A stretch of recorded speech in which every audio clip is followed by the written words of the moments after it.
I am the stone that the builder refused. I am the visual, the inspiration that made ladies sing the blues. I'm the spark that makes your idea bright, the same spark that lights the dark so that you can know your left from your right. I am the ballad in your box, the bullet in the gun, the inner glow that let you know to call your brother son. The story that just begun, the promise of what's to come, and I'ma remain a soldier till the war is won. Chop, chop, chop, judo flip. Chop, chop, chop, judo flip. Chop, chop, chop, judo flip. Chop, chop, chop.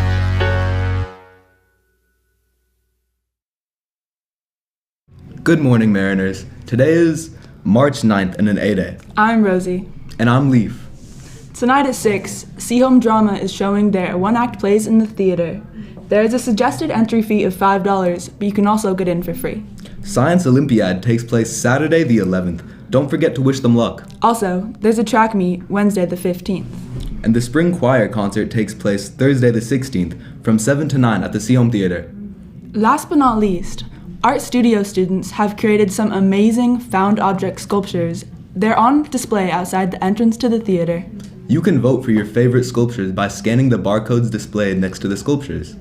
Now, let's go visit Jordan and David as they get an inside scoop on a new local band, the Golden Shades.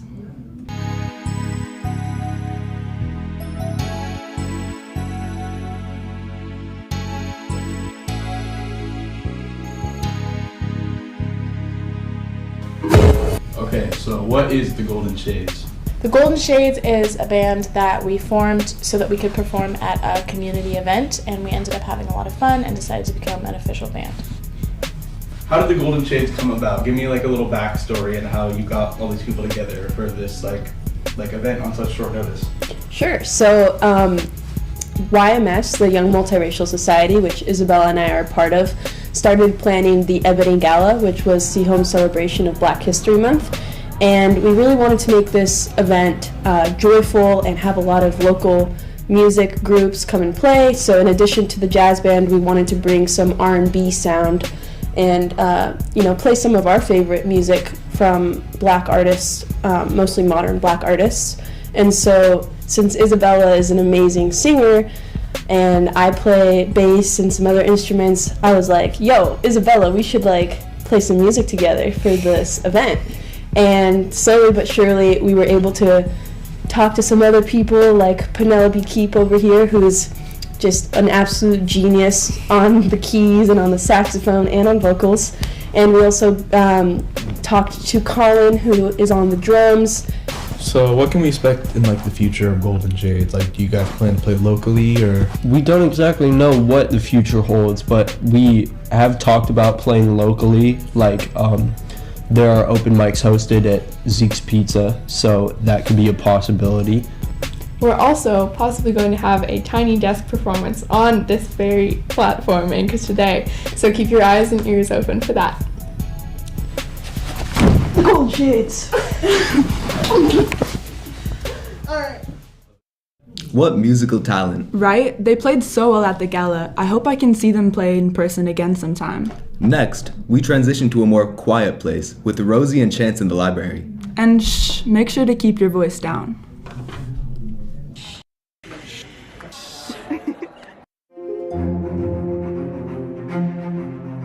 Hello, Miss Cook-Tesler. Hi. Good morning.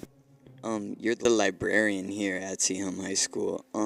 What's your favorite part about being the librarian here at See Home High School? One thing I like is matching a kid with a book, especially kids who don't generally read, and then they tell me they love the book.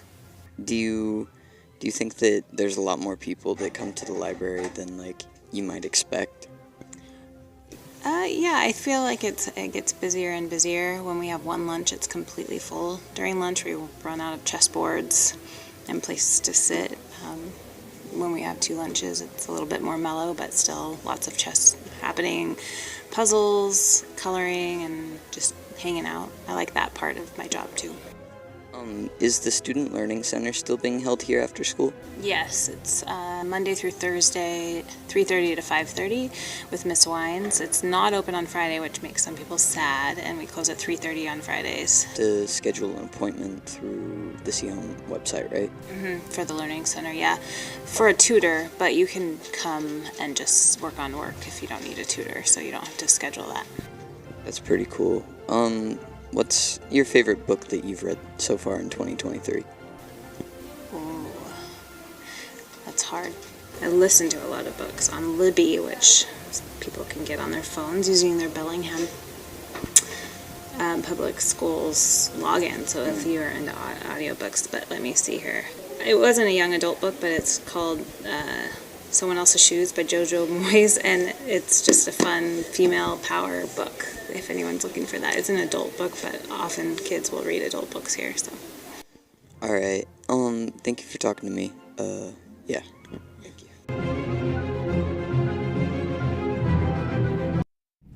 What a peaceful place. Absolutely. Just don't forget to turn in your library books on time.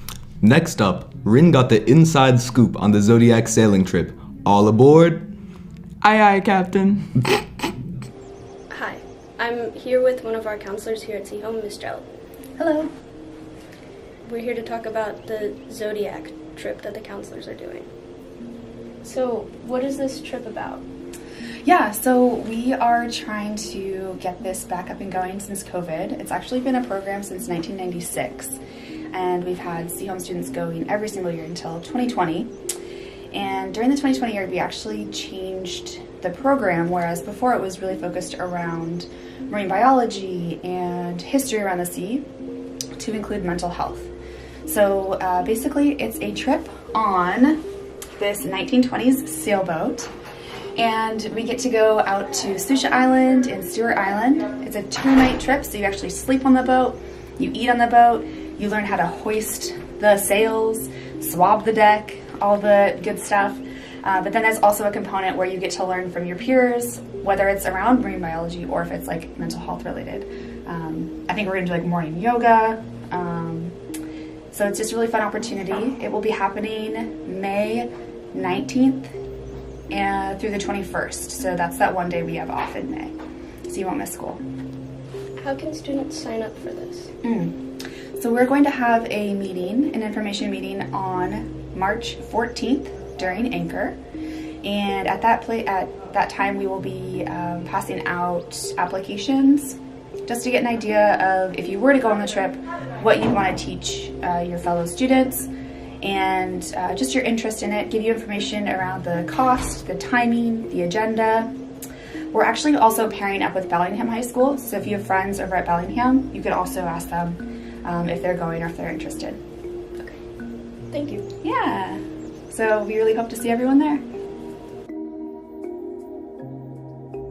Wow, what cool ocean stuff. In May, they'll be ready to set sail. The Zodiac awaits. Anyway, last but not least, we'll take to the halls with Campbell and Adeline to learn some important info about our school's system.